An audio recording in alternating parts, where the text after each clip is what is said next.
Hello friends, आज हम बात करने वाले हैं न्यू टैक्स रेजिम की और ओल्ड टैक्स रेजिम की। न्यू टैक्स रेजिम क्या है?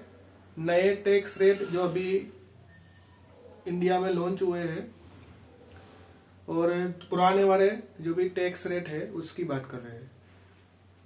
जो नया टैक्स रेट है उसके अंदर नया अमेंडमेंट आया है, मतलब नया आया है कुछ। इसमें यह है कि रिबेट अंडर सेक्शन 87A, यहाँ पे लिखा हुआ है रिबेट अंडर सेक्शन 87A। इसके अंदर क्या होता है, अगर आप नई टैक्स स्ट्रक्चर में जाते हैं तो आपको 7 लाख तक कोई टैक्स का पेमेंट नहीं करना है। नया टैक्स रेट कौन सा है मैंने यहाँ पे लिखा हुआ है, आप देख सकते हो। 0 से 3 लाख तक कोई टैक्स का पेमेंट नहीं करना है। 3 से 6 लाख के बीच में अगर आपकी इनकम आती है तो आपको 5% टैक्स का पेमेंट करना है। अगर आपकी इनकम 6 लाख से 9 लाख के बीच में है तो आपको 10% टैक्स का पेमेंट करना है। 6 लाख से ऊपर जाती है और 9 लाख से कम है, वो जितनी भी आप इसके ऊपर जितनी भी इनकम जाती है 6 लाख के ऊपर, उसके ऊपर आपको 10% टैक्स का पेमेंट करना है। अगर आपकी इनकम 9 लाख से ऊपर जाती है, 9 लाख तक आपको 10% टैक्स का पेमेंट करना है। मान लो आपकी इनकम 9,10,000 है तो 9 लाख तक आपको 10% टैक्स का पेमेंट करना है। 6 के 9 के बीच में वो जो ऊपर का 10,000 है उसके ऊपर आपको 15% टैक्स का पेमेंट करना है, क्योंकि आप 9 लाख के 12 लाख के बीच में आपकी इनकम कितनी आती है, सिर्फ 10,000 रुपए। तो वो 10,000 के आपको 15% टैक्स का पेमेंट करना है। तो ये जो बात हो गई न्यू टैक्स रेजिम की। आज हम बात करने वाले हैं न्यू टैक्स रेजिम की। न्यू टैक्स रेजिम में और ओल्ड टैक्स रेजिम में दोनों में डिफरेंस क्या है। अगर आपको कौन सा टैक्स स्ट्रक्चर आप सिलेक्ट करते हैं तो आपको फायदा होगा। अभी इंडियन गवर्नमेंट ने लॉन्च तो कर दिया न्यू टैक्स रेजिम में और बता दिया कि आपकी इनकम अगर 87 आप न्यू टैक्स रेजिम सिलेक्ट करते हो, आपकी इनकम 7 लाख से ज्यादा है या फिर कम है, उसके रिगार्डिंग बात की थी। तो यहाँ पे लिमिट लिखी हुई है न्यू टैक्स रेजिम में, अगर आपकी इनकम 7 लाख से कम है या फिर 7 लाख है तो आपको न्यू टैक्स रेजिम में न्यू टैक्स स्ट्रक्चर आप सिलेक्ट करते हो तो कोई टैक्स का पेमेंट नहीं करना है। इसके अंदर लिमिट 87A की कितनी है, 7 लाख। और ओल्ड टैक्स में वो 7 लाख लिमिट नहीं है। ओल्ड टैक्स में 87A की लिमिट कितनी है, 5 लाख रुपीज। तो ये दोनों में डिफरेंस है। तो मेरी इनकम कितनी होगी तो मुझे इसमें और इसमें फायदा होगा, ये आज हमको जानना है। मेरी इनकम कितने तक होगी तो मुझे न्यू टैक्स स्लैब में फायदा होगा, अगर मेरी इनकम इतनी है तो मुझे ओल्ड टैक्स स्लैब में फायदा होगा। तो मैंने यहाँ पे क्लियरली एग्जाम्पल काउंट डाउन करके लिखा हुआ है कि अगर आपकी इनकम सैलरी इनकम 7,50,000 है या फिर उससे कम है तो आपको कौन से टैक्स रेजिम में जाना बेनिफिशियल है, ओल्ड टैक्स रेजिम में। अगर आपकी सैलरी इनकम 7,50,000 से ज्यादा है तो आपको कौन सी टैक्स सिस्टम बेनिफिशियल है, न्यू टैक्स सिस्टम जो अभी इंडिया में लॉन्च हुई है। वो कैसे, अगर आपकी सैलरी इनकम 7,50,000 है, मैंने यहाँ पे लिखा हुआ है, तो आपको 50,000 का डिडक्शन मिल जाता है। तो फिर से आपकी 7,50,000 में से 50,000 आप माइनस कर सकते हो। गवर्नमेंट ने स्टैंडर्ड डिडक्शन दिया है, ये 50,000 आपके लिए फ्री है, इसके ऊपर कोई टैक्स नहीं है। तो 7,50,000 में से हम 50,000 को माइनस कर देंगे तो आपकी इनकम आ जाएगी 7 लाख रुपीज। 7 लाख रुपीज तक इनकम टैक्स फ्री है न्यू टैक्स रेजिम में। इसके लिए मैंने यहाँ पे 7,50,000 लिखा हुआ है। अगर आपकी बिजनेस इनकम है, इंटरेस्ट इनकम है, सैलरी इनकम नहीं है तो आपकी लिमिट कितनी हो जाएगी न्यू टैक्स रेजिम में, 7 लाख रुपीज।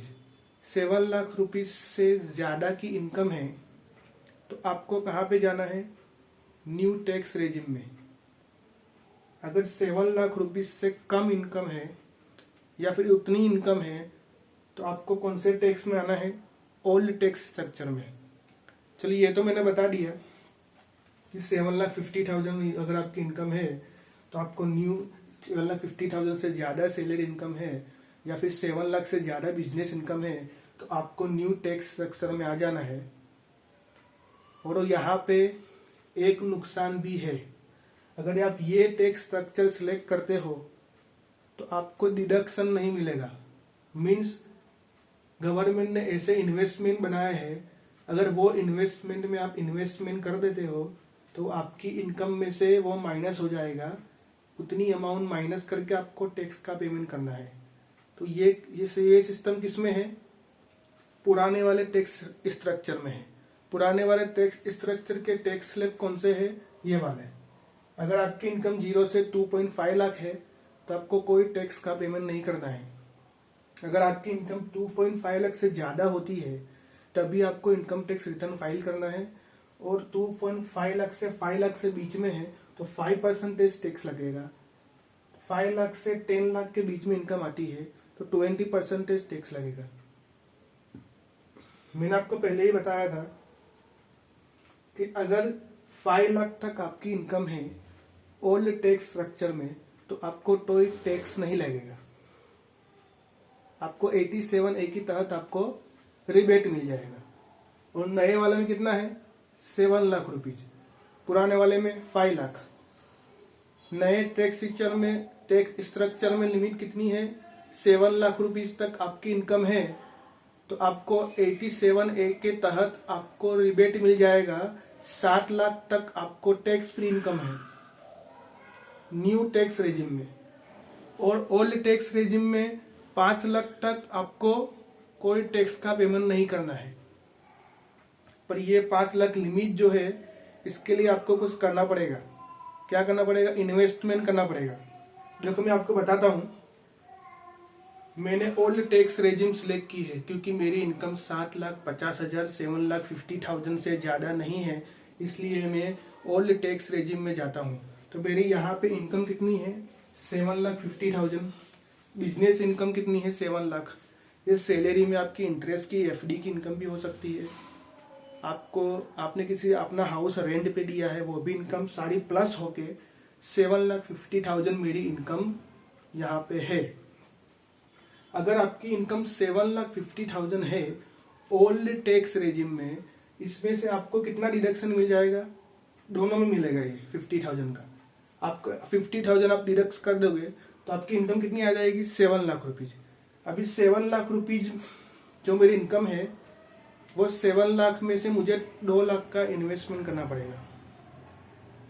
2 लाख का इन्वेस्टमेंट आपको कहाँ करना है वो गवर्नमेंट ने लिखा हुआ है clear cut section 80C to 80U में।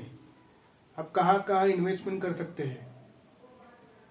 इसकी लिमिट कितनी है? 1,50,000। 7 लाख में से मैं 1,50,000 इन्वेस्टमेंट कर दूंगा तो मेरी इनकम कितनी बचेगी?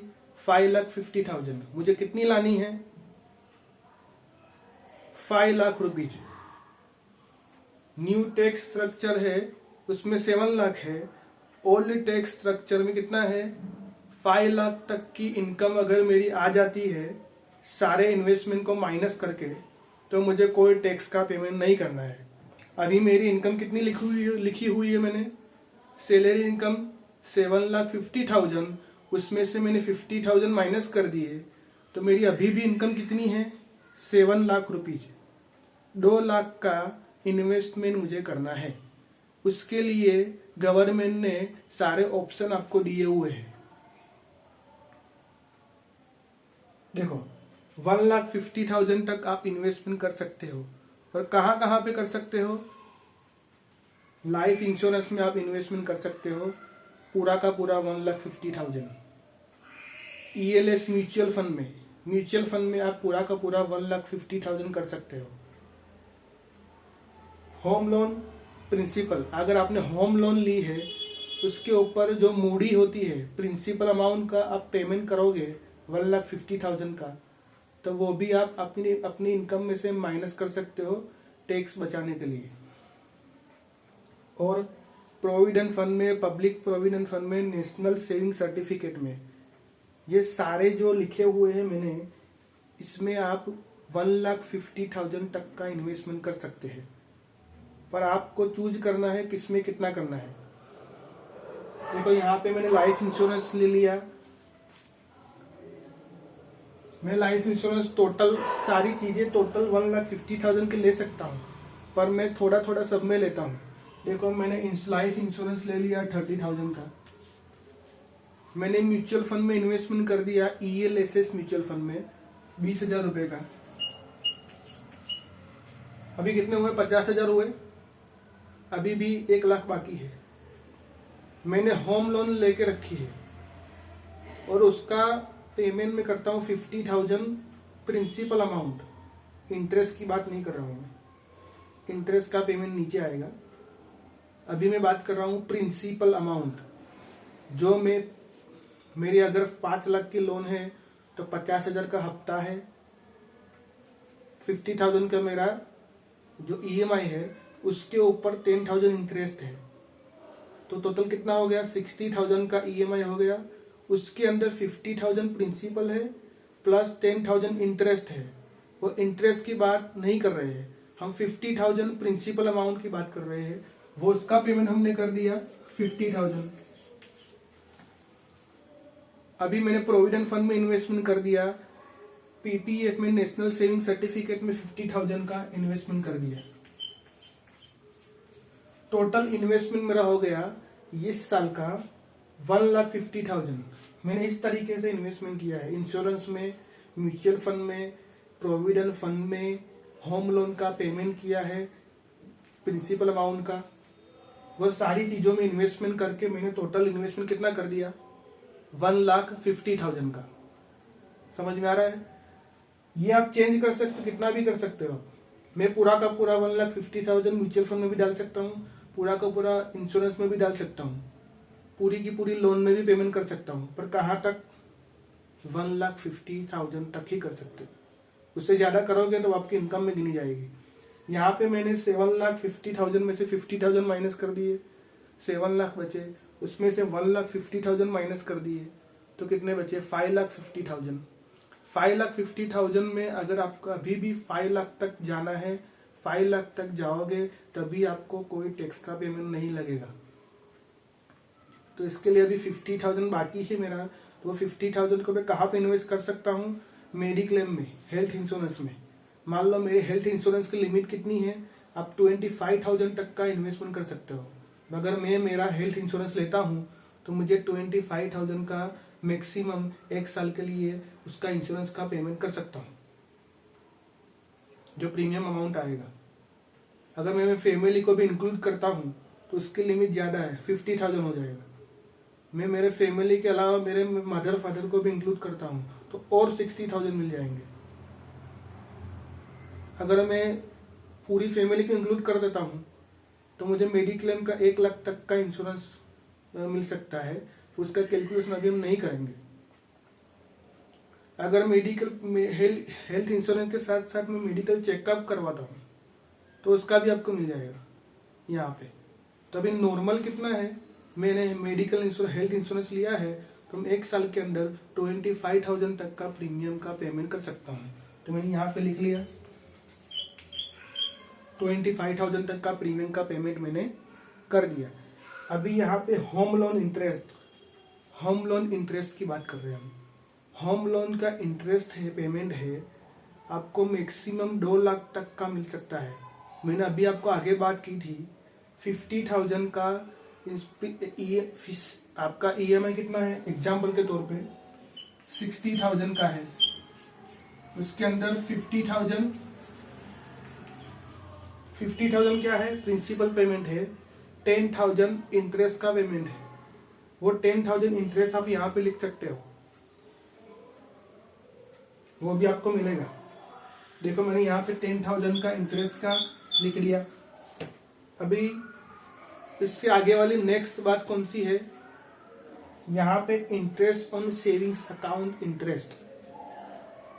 मेरी इनकम के अलावा मैंने मेरे जो मनी है वो बैंक में पड़े हुए हैं। किसमें? सेविंग अकाउंट में। सेविंग अकाउंट में 10,000 से ज्यादा अगर इंटरेस्ट होगा, कितना? 10,000, 10,000 से ज्यादा का अगर इंटरेस्ट मुझे मिलता है तो उसके ऊपर जितना भी इंटरेस्ट आएगा वो मेरी इनकम गिनी जाएगी और इसके ऊपर टैक्स लगेगा। मान लो मेरे सेविंग अकाउंट में 2,50,000 पड़े हुए हैं और उसके ऊपर 4% इंटरेस्ट मिल रहा है, तो मेरा इंटरेस्ट कितना हुआ साल का? 10,000 रुपीज हो गया। मतलब मैं सेविंग अकाउंट में अगर कोई बैंक 4% इंटरेस्ट देती है तो मैं वो सेविंग अकाउंट में, उस बैंक के सेविंग अकाउंट में 2,50,000 तक रख सकता हूँ। ये सारे बैंकों की बात हो गई टोटल। मान लो मेरे HDFC में 50,000 पड़े हैं, ICICI बैंक में 1 लाख पड़े हैं। टोटल कितने हुए? 1,50,000 हुए। अभी कितने बाकी रहे? 1,50,000 में से अभी 1 लाख बाकी रहे। 1 लाख मेरी कोटक बैंक में पड़े हुए हैं। सारी बैंक का इंटरेस्ट मिला के मेरा 10,000 हो रहा है। तो मतलब वो 10,000 इंटरेस्ट आप यहाँ पे डिडक्शन में ले सकते हो, उसके ऊपर कोई टैक्स नहीं लगेगा। उससे ज्यादा जो भी होगा उसके ऊपर टैक्स लगेगा। तो टोटल कितना हो गया? 1,50,000, ये 50,000 हो गया। 20, 30, 40, 45 हुए। ये 45 हुए तो मेडिक्लेम मैंने मेरे बच्चों का भी ले लिया, तो वो हो गया 30,000 का। यहाँ पे लिख देता हूँ मैं 30,000 का। मेरे फैमिली वालों का भी ले लिया 5,000 का, तो वो मेरा 30,000 हो गया। ये 10,000 टोटल कितना हो गया? 50,000। यहाँ पे मैंने 1,50,000 डिडक्शन लिया। उसके बाद मैंने कितना लिया? 50,000 इसमें लिया। तो मेरी इनकम कितनी हो गई? अभी 7 लाख में से 1,50,000 जाएंगे, उसमें से 1,50,000 जाएंगे और इसमें से 50,000 माइनस करेंगे, मेरी इनकम 5 लाख आ गई। ये ओल्ड टैक्स के हिसाब से अभी मुझे कोई टैक्स का पेमेंट नहीं करना है। समझ में आ रहा है? अगर यहाँ पे 8 लाख इनकम होती है तो ये बेनिफिशियल है। यहाँ पे 10 लाख इनकम है ओल्ड टैक्स स्ट्रक्चर में, तो ये न्यू टैक्स स्ट्रक्चर ज्यादा बेनिफिशियल है।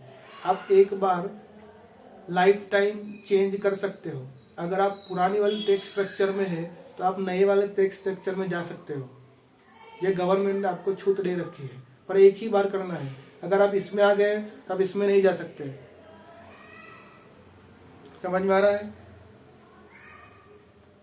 ओके, तो हम आज यहाँ तक रख के, दूसरा जो FD का इंटरेस्ट है, FD, अगर मेरी FD की इनकम है तो उसके बारे में हम नेक्स्ट लेसन में बात करेंगे।